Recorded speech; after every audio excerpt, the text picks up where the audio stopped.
ninka wax kasta uu ka dalbado waa inaad u samaysid oo raali gelisid ninka.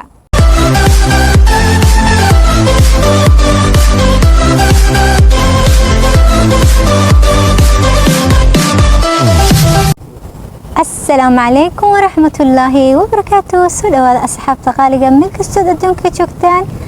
قصدنا مانتي waxay ku saabsan tahay gabar lagu magacaabo Ibtisaam waxay ahayd ma sha Allah tabaarak raxmaan gabar xoog u qurux badan ay ahayd.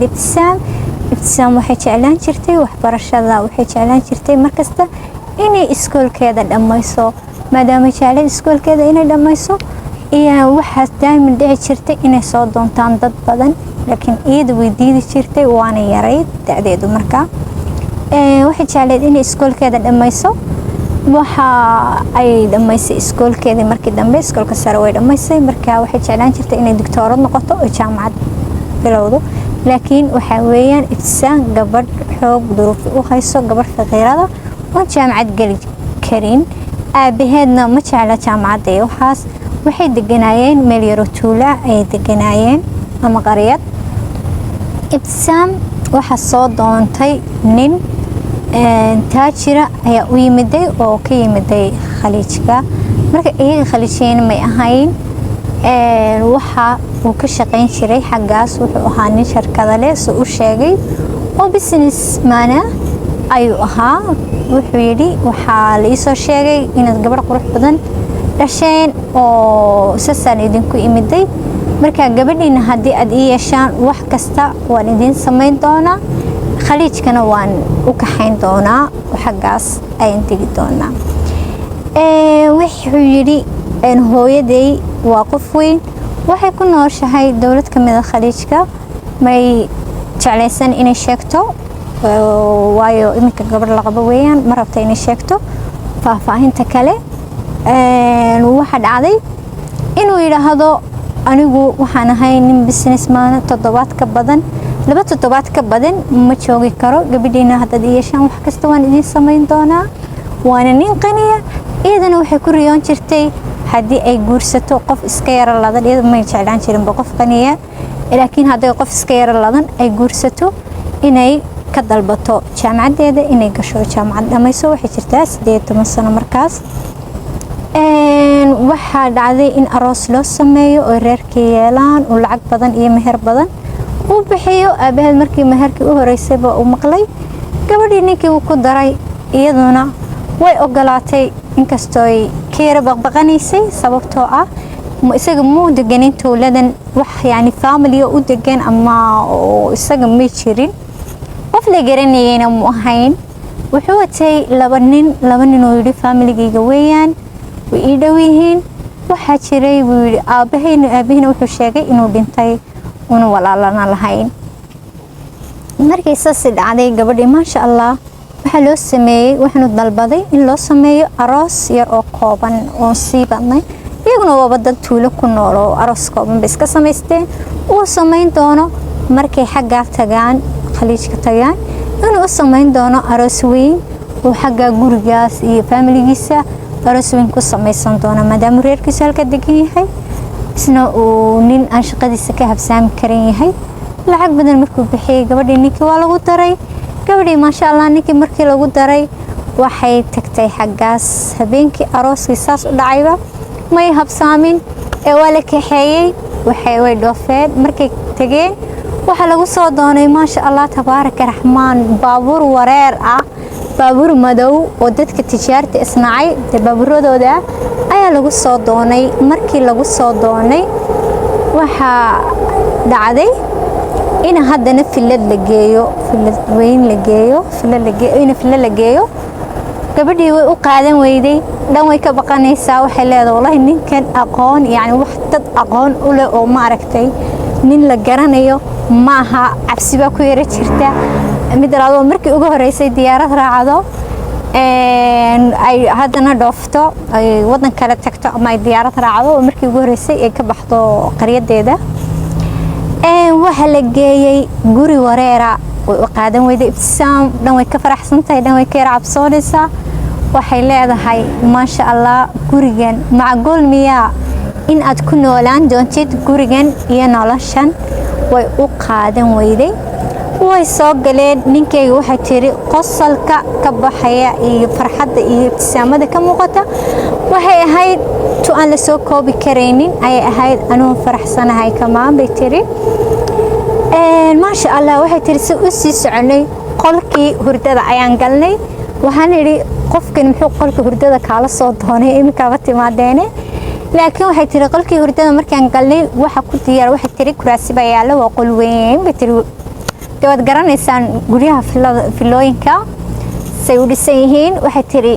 guriga kuraasi baa yaalla maadaamay kuraasi yaallaan waxa ku diyaarsan bay tiri haddana fawaake casiiraad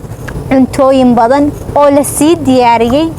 intay soo socdeenba loo sii diyaariyey ayaa meesha ku diyaarsan maasha allah waayo waxay tiri guriga wax kasta markaan tagnay diyaar bay ahaayeen halkiiba waxaan ku yidhi aan ku fadhiistay bay tiri fadhigiiba fadhiistay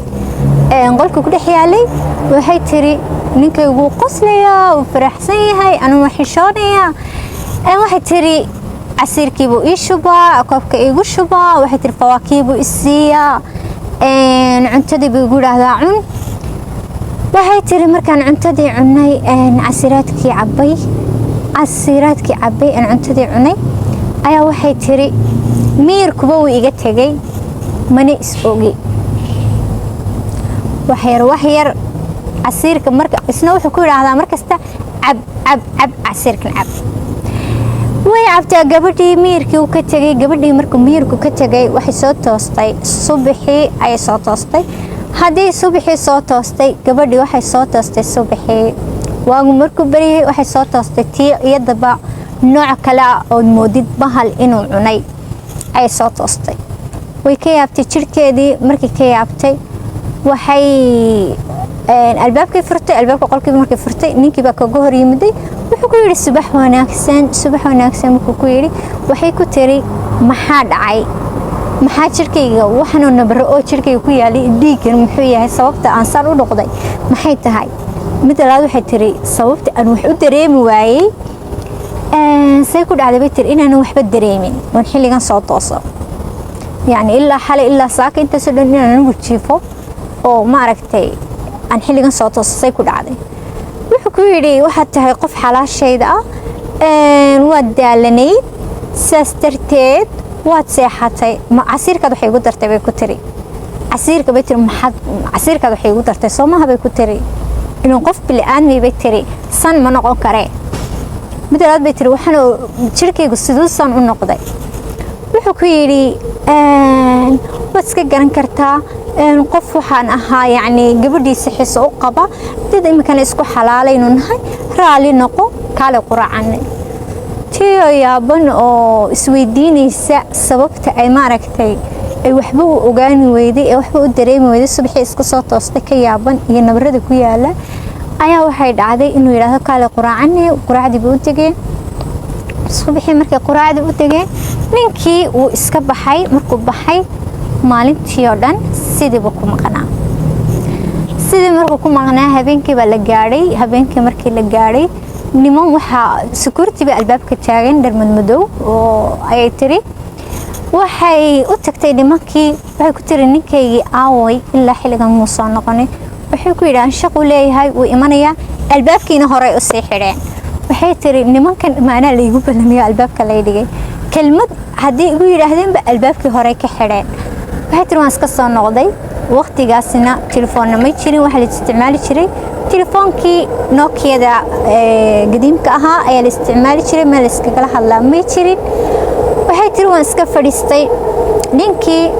sidaan habeenkii oo dhan bay tiri fadhiga u fadhiyey een u sugayey wuu soo noqon waayey meel aan kala hadla ma jirto waa gurigaa weyn ee cidlada ayaan joogaa bay tiri way baxday way gamacday si u sugaysay markay subaxii toostay ayaa waxay haddana dhacday inay nimankii u tagto albaabka ay soo weydiiso oo tiraahdo aaway ninkii xaguu ku maqan yahay in cid kale wax weydiiso ma garanayso gurigeena keligeed bay joogtaa markii ku tiri nimankii aaway xaguu tegey waxayba ugu tagtay waa kuwii xalay kaga seexatay maaha qaar kale ugu timaday ugu tagtay waa diiwaanka wala isbedelaya Soomaa qofka dadka la imanaya niman kale ugu tagtay wuu imanaya baa lagu yiri albaabkii waa hore loo xiray waxay dareentay inay nimankan iyada ay ilaalinayaan nimankani iyada meesha u joogaan oo iyada maaragtay security u yihiinba tiyo fikiraysa oo wixii loogu daray intada waxba loogu daray oo ka fikiraysa kiyo ninkii maqan waa dad imika isguursaday waa inuu meelaha geeyo inuu wado inuu maaragtay qof imika la guursaday waa dareemi kartaan dadkoogiina laga soo kaxaystay haddana 18 jir imika nolosha u cusub tahay haddana laga keenay meel baadiye ah tiyo yaaban oo tiri wallahi xalwa inaad gaadhid oo fikiraysa ayuu yimiday mar dambe markuu yimiday ayuu wuxuu u keenay cuntooyin badan sidii habeenkii kale cunto fara badan buu keenay qudrad fara badan waxyaalo fara badan buu u diyaariyay u keenay markuu u keenay bay tiri haye sidii xalay bad sidii habeenkii dhaweed ma rabtay inaad wax igu darto cuntada haddana imikana markaasuu yiri waad shakisan tahay shaydaanka iska naar anigu waxba kuugu mandarin adigu ba shakiyay markaasuu casiirkii cabaa markaasuu wax kasta cuntadii cunaa markaasuu qudradii la jarjaray fawaakihii cunaa sida maaragtay ay u aaminto wuxuu ku yiri jismigaagu si gow u noqdo maaragtay laasim waa inaad cunto badan cuntid oo maaragtay qof wada caafimaad loo maaragtay cunto yani aad ahaatid wax badan cun wayna si fiican wax cuntid way ka sii shakiday hadalkii markii hadalkii ka sii shakiday way iska aamstay way iska cuntay markii iska cuntay ay maalintii sidii ku dhacday yani waxba ugu darin maalinta si uu aaminto aroortii dambe markay soo toostay ninkii dhinaceedu ka weydayba maba joogaba wuu maqnaa sida u maqnaa ninkii ayay markay yaabtay ay haddana kuwii soo weydiisay albaabka wajiga laga xiray wuu imanayaa baa lagu yidhi wuxuu yimiday mar dambe ayuu yimiday markuu yimiday ayuu ku yidhi wuxuu u keenay alaab u keenay dhar ayuu u keenay toob gaaban iyo kabo iyo suwaraad iyo alaab u keenay alaabtii markuu u keenay wuxuu ku yidhi caawa xaflad baynu leenahay dharkan xidho oo aan ku yimaado adigoo diyaara caawa 8 meelaha aan ku yimaado adigoo oo diyaara oo maasha Allah isdiyaariyay iyadana waxay istiri maadaama saa ku galay insha Allah uu ka raali gelin doonaa banaanka u bixi doontaan oo ka soo baashaal doontaan xafladu sheegay ee tagi doontaan waxay tiri waan istiyaariyay markaan istiyaariyay waxay tiri wuxuu yimaaday 7 markay ahayd ayuu yimaaday markuu yimaaday wuxuu yiri waaw ma sha Allah waxay tiri wuxuu ku yiri markuu yimaaday caawa nin ayaa inoo martiya oo inoo imanaya inala sahraya caawo inala caweynaya inala joogaya ninka wax kasta uu ka dalbado waa inaad u samaysid oo raali gelisid ninka way yaabtay oo qaadan weyday madaxeegu ka weynaaday hadalkii waxay ku tiri adigu ma waxbaad cabsan tahay mise qof caadi ah tahay ma anaad ugu leedahay ninba imanaya ee ninka raali geli oo wax kasta uu ka dalbado oo samee wuxuu ku yiri anigu caadi ma nahay ee hadalkan ku leeyahay samee waxay tiri qof bila sharaf baa tahay adigu ma anaad igu leedahay nin aan ajaanibiga ah damiirkaaga aaway miyaanad ahayn qof damiir leh maxaa kugu dhacay waxaad ka hadlaysid muxuu waxbaad cabsan tahay iyadu markaa waxa isleedahay qofkeena caadi maaha waayo wax suurtagal maaha nin naagtiisa nin kale ku raali geli waxay tiri wuxuu yiri idhageyso mid baan ku sheegayaa